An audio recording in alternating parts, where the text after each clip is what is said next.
Hey everybody, it's Spy here, and today I'm bringing you an updated guide for the Warden character. So let's just jump right into it today, and don't forget, if you like our content, our build guides, don't forget to like and subscribe and leave a comment down below. Alright, so let's get into it. I just did that twice, look. Alright, so this build is more attuned for melee combat. However, we do have a back bar that is a bow.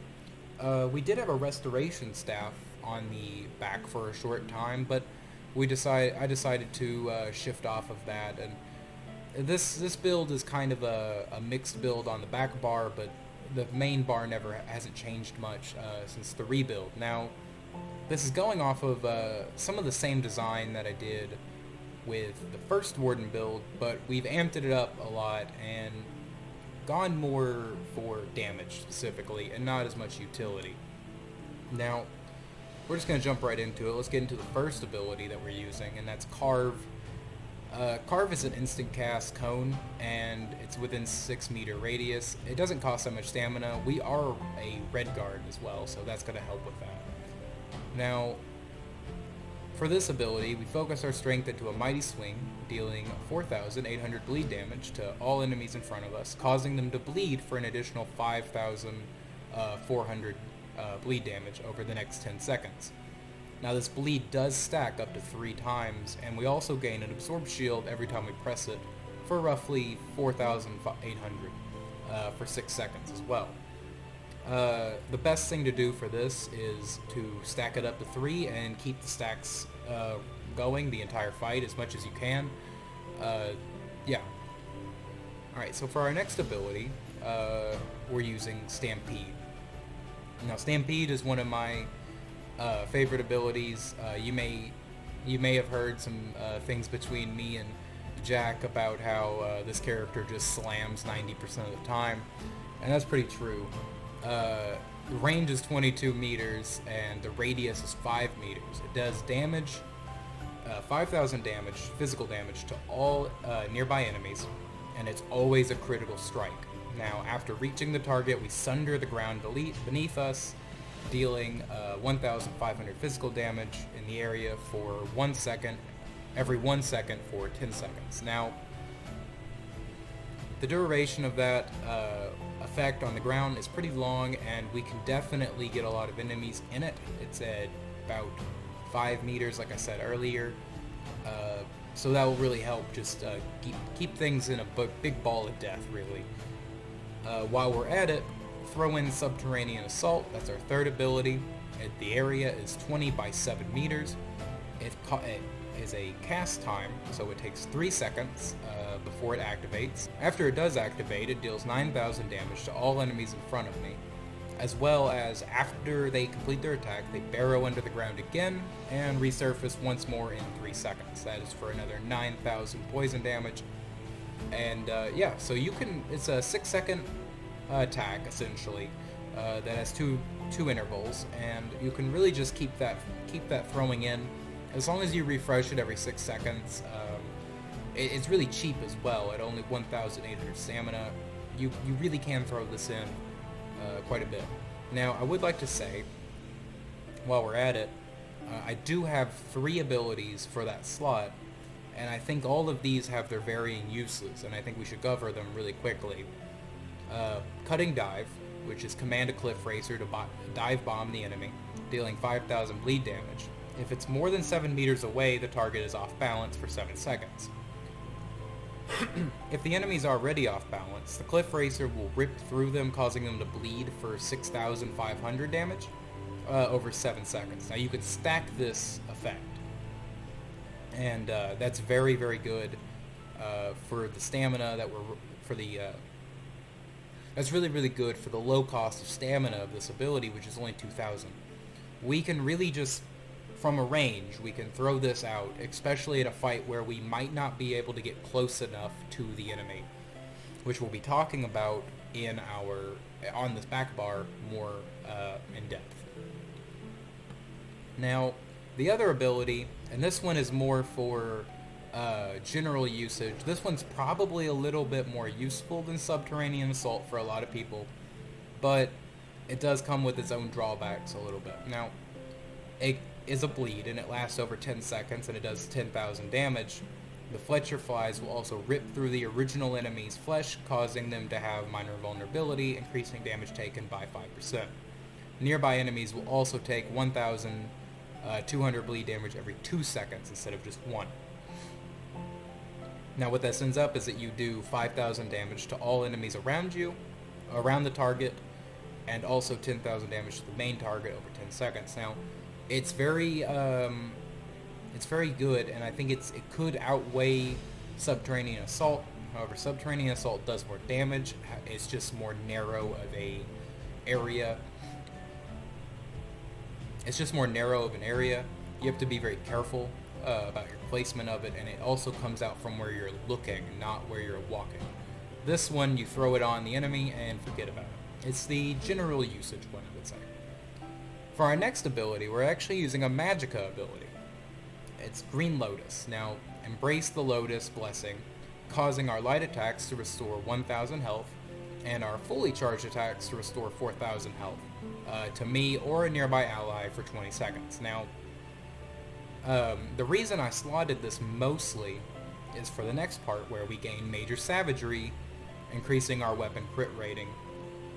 Now, I will say though, the Green Lotus itself is a very, very good heal, and we will be going into why I think this is really useful for this Warden specifically when we get into passives. Now, Bull Netch is a 25-second duration. You call on the Netch, he restores 5,000 Magicka to you, or stamina. He restores 5,000 stamina to you over 25 seconds, and he also grants you Major Brutality and Sorcery, increasing my weapon and spell damage by about 20%. Every 5 seconds, the Netch will also remove 1 negative effect from you. It's a great sustain for a purge. I mean, it's basically a constant purge. And you also get the extra stamina, which isn't a lot, but it is definitely nicer than nothing. And the weapon brutality. This is an all-around just great buff to have. It costs nothing. It's an instant cast, and I would keep this Netch up the entire time you play. Now for our ultimate, this is the same ultimate that we are using on both bars. Now the reason for it is that the Wild Guardian, which is what we're using, has to be on both bars unless you want to resummon it every time you swap back. Now you can run 2 ultimates like that, however every time you swap bars, the bear is going to disappear. And you'll have to resummon it, and during a fight, it just causes too much hassle. I think it's better just to continue to run the bear the full time. Plus, he's kind of funny to look at when he charges into battle. 2.5 second cast time. Rouse a grizzly bear to fight by your side. I want to just say real quick, if you are in PvP, every time you die, you will have to resummon him. And if you fall during summoning, you will get interrupted and will have to redo it. And if you get set off balance or any other thing, you will have to restart the cast time. That's why I would say run it on both bars. Now, the grizzly bear swipes at an enemy, deals 2,100 physical damage, and sometimes he will swipe all enemies in front of him, dealing 8,600 physical damage and stunning for 2 seconds. Once summoned, you can activate the Guardian's ability for 75 ultimate, causing the grizzly bear to maul an enemy for about 10,000 damage and deals 100% more damage to enemies who are below 25% health. This is a great way of having an execute ability that isn't directly tied to your main abilities. It's a execute ultimate, essentially, and 75 ultimate is really, really easy to generate. You can throw this out all the time, especially in a execute phase specifically. I think this bear is really, really good. The stun itself, a while inconsistent on how often it does it. For me, at least in my testing of it, it is very useful, and typically he does do a good amount of damage to make sure that he's out all the time. Now going on to our back bar, we have Arrow Barrage. Now, I have been leveling bows, and that's why some of my abilities here aren't fully leveled. I've been swapping around a couple of the morphs and stuff like that. And the reason I'm running Barrage is actually because I'm using the Maelstrom bow, which gives me a bit of a bonus on this. Now, launch a multitude of arrows into the sky that rain down, dealing 1,400 physical damage to all enemies in the target area for 1 second, or every 1 second for 8 seconds, after a 2-second delay. It's a great overall 7-meter radius. You can drop this down anywhere in the game, and typically something will run past it or run through it enough to warrant it. You can also put it on top of the enemies themselves, but if it's a heavy movement fight, typically what I do is I'll drop it at my feet if something's running at me, and they'll have to run through it to get me, and it'll cause a little bit of damage. Now, Focused Aim is the other one I've been using. Now, I want to just preface it that I also have been using Poison Injection. And Poison Injection is more what I've been liking to use. However, Focus Aim right now is pulling more damage, so I'm using that. Now, plant a masterful aim shot into the enemy's vital spot, dealing 6,600 physical damage. And it also inflicts minor breach, reducing the physical and spell resistance by 3,000 for over 10 seconds. Now, I would say the breach part of it is probably why it performs better, in my opinion, to Poison Injection currently. Maybe that's because Poison Injection isn't fully leveled up yet. However, that's just what I've been seeing. I do really like Poison Injection more, I'll say that. But either of these are a great choice. And Poison Injection shoots an arrow poison at the enemy, dealing 3,000 poison damage and an additional 7,100 poison damage over 10 seconds. Deals up to 95% more damage to enemies under 50% health.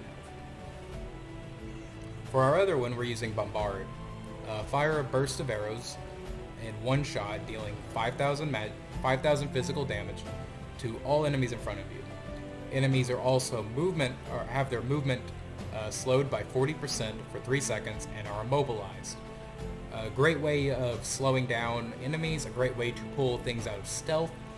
You can really fire this off in crowds and get just a big benefit out of it. Now, for the other one I'm using is Magnum Shot. Blast an enemy with an explosive arrow, dealing about 5,000 physical damage and knocking them back for 8 meters. All around, great buff. I think it's really worth it. All around a great debuff to throw out. Knockback is just really, really good, especially in PvP. You know, Templars got a buff recently, and they like to charge at you now, so knock them back and keep firing away. Green Lotus, again, now we talked about it already, and the reason I'm running it instead of the Netch is because I actually just prefer to have the healing passively on my back bar.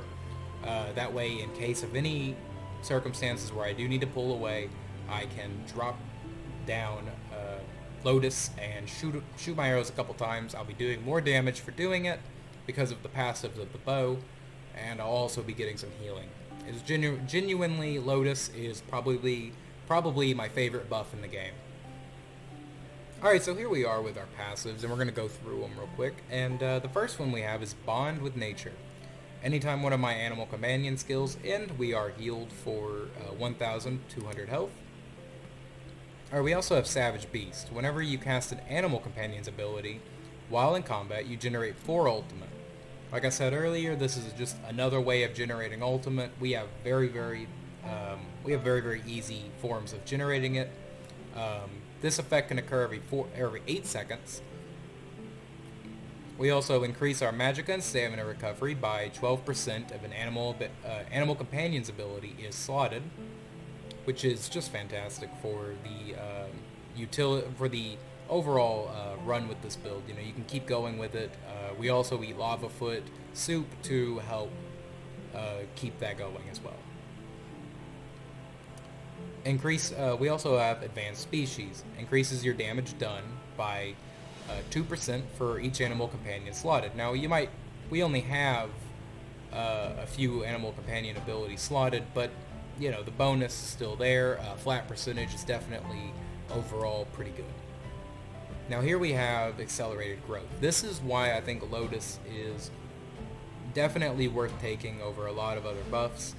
It's in the healer tree, so it gives you a lot of buffs. Now when you heal yourself or an ally under 40% health with green balance ability, you gain major mending, increasing your healing done by another 16% for 4 seconds.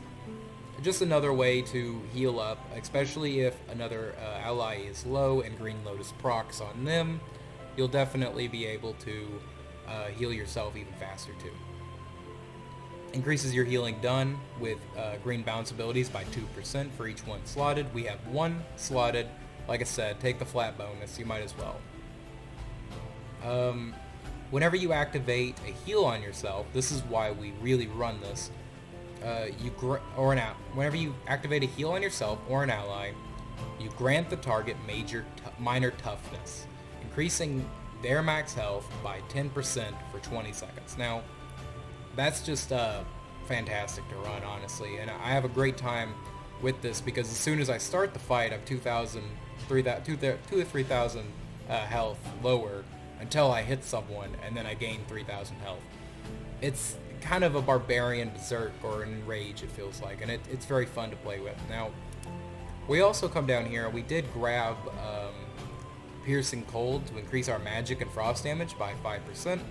The reason we grabbed that is for enchantments that we run. In case we want to run any enchantments, we might want to use frost, and they will get a bonus from it, and I would rather have one element that's really boosted up than none.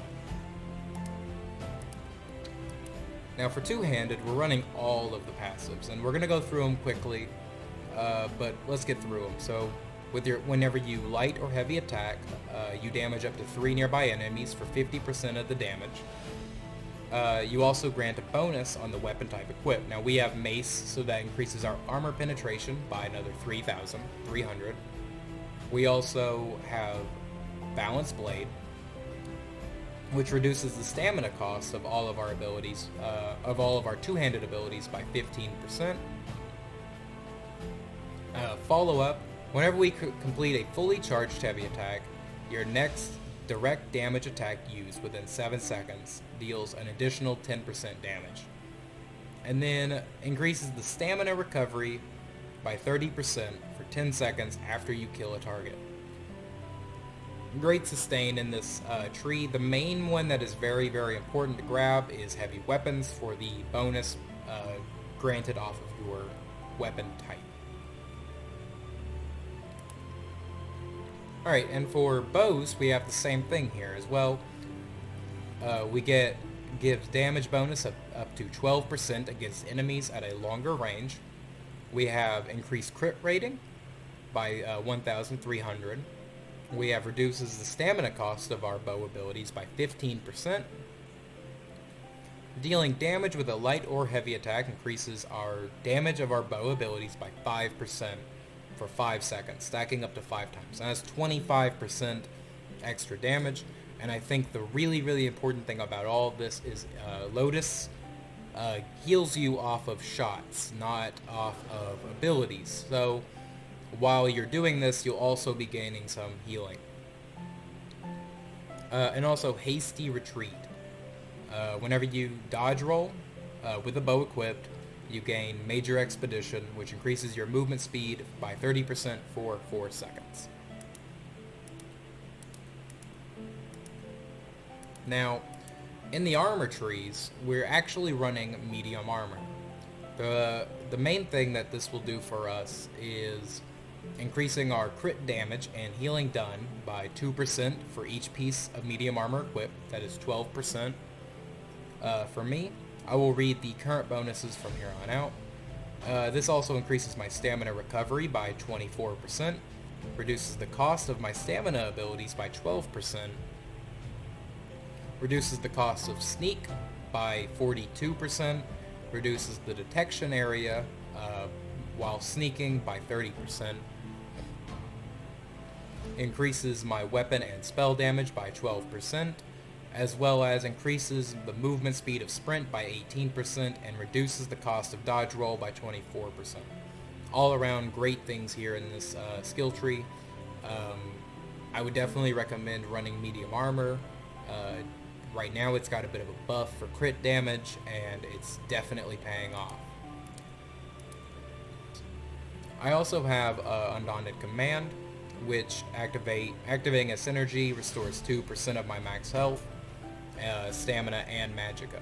And we also have increasing the max health, stamina, and magicka per type of piece worn, heavy, medium, or light. I have a heavy piece, one heavy piece on. I don't have any bonuses really in the heavy tree, but we do have a 2% extra max health, stamina, and magicka from it. And like I said, flat bonuses are very important.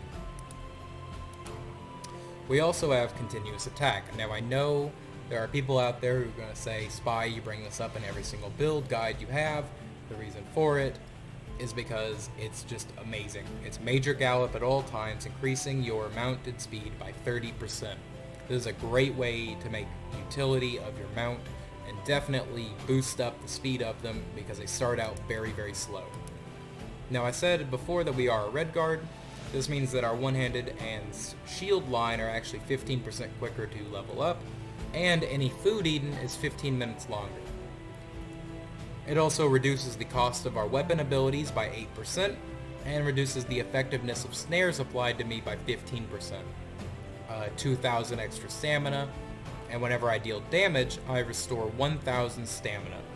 This can occur every 5 seconds as well.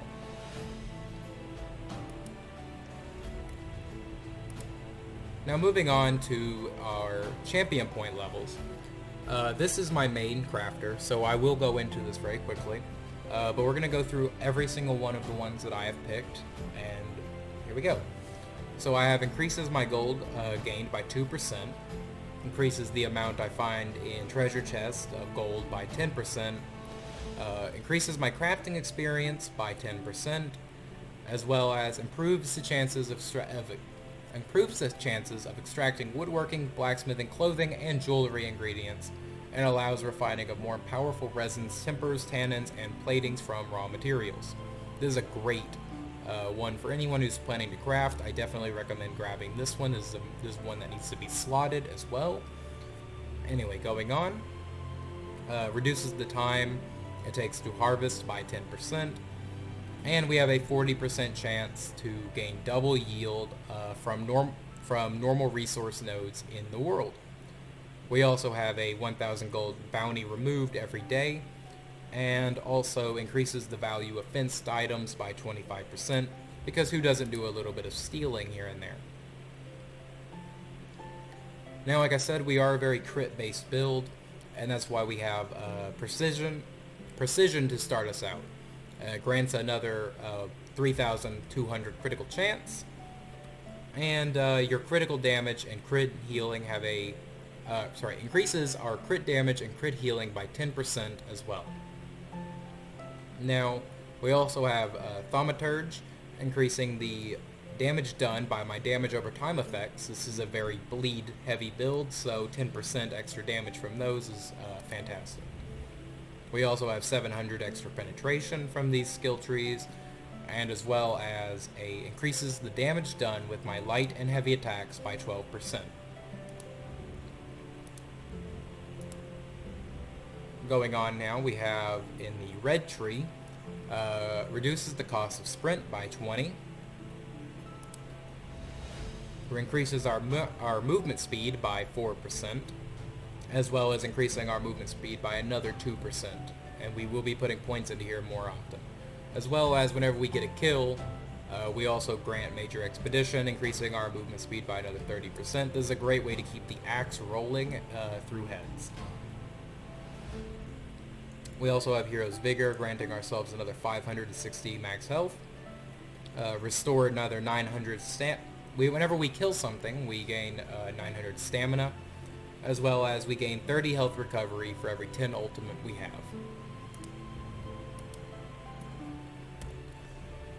Alright, so this is a bit different for our normal guides. Typically we don't go into the gear that we're wearing, but I'm going to go into typically I don't go into the gear I wear. However, I think I should this time. So for the first back bar ability, we have the Maelstrom Bow. We also have Precise on this to increase our weapon and spell critical by 6.2%. This increases our chance to crit. Fantastic way to make sure we get crits on our bow, because we do not have a guaranteed way of critting like we do with charge on our main bar. Now for our main bar, we're actually using the Strength of the Automaton set. Now let me stand up so I can swap my bars around to show you. There we go. So we also have a decreased health enchantment which does oblivion damage, and it's based on the proportion of the enemy's max health. We also have another 3,000 penetration from this, and it is a fantastic warhammer. It took me a very, very long time to get. This is actually the special variant of the Automaton Mace. For our next set we are actually using Briarheart. So now Briarheart will increase our weapon critical, then our max stamina, and then weapon critical. The weapon criticals are for 626, and the max stamina is for 1000. When we deal a critical hit, we increase our weapon damage by another 400 for 10 seconds. While this effect is active, our crit strikes also heal us for a little bit of health as well. That last part is not very important because we already are healing. However, I'll never say no to a little bit of healing. For the Automaton set, we also have, for the Automaton set, it does something very similar. 636 weapon critical, 1000 max stamina, and 121 weapon damage. Now, the end of it is we gain a 386 weapon damage to our we gain 386 weapon damage to our physical and bleed attacks, our bleed abilities. So this will definitely make our bleed attacks even more powerful, as they are. For our mask that we're using, our monster set, we are using Selene. I was using Stormfist before, and I have moved away from Stormfist personally, but I do think Selene is a very, very good set. Now, it doesn't have the proc chance, and it does only occur every 6 seconds. However, when it does, it deals physical damage, not shock damage, and like Stormfist, and as well as it summons a primal spirit, which is another bear, in front of you, and after 1.3 seconds, it mauls for 6,000 physical damage. Great way to have a sustained damage. It's a fantastic set. I definitely recommend grabbing it. Most of my sets here are all Mundus as well. The only one exclusion is the helmet, which I am actually researching currently to get divines as well. For our rings and necklace, we are using Bloodthirsty for all of them. Bloodthirsty, of course, we're using Bloodthirsty for all of them except one, which we have Robust. The Bloodthirsty enchantment increases our damage by up to 210 to enemies who are below 90% health. A great way to increase our damage.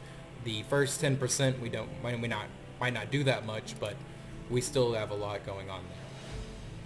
Now at the end here, I'm going to go ahead and give myself my buffs, and I'll show you where my character is. I sit at a 32% crit chance, and I have a weapon damage of 3,614. I have a physical penetration of 7,161, and my physical resistance, the spell resistance, is actually really, really low in comparison to where I'd probably like it, at about 11,000. I have a stamina recovery of 1,500, a health recovery of 1,200, and a magicka recovery of 570. My maximum magicka is 12,200, my maximum health is 2,000, and my max stamina is 3,300. So the attribute points look a little bit like 0, 12, and 52 respectively. As well as for our advanced stats, we have a crit damage of 38%, which we add the 50% on top of, which would leave us with an 88% chance, or an 88% extra damage whenever we do crit.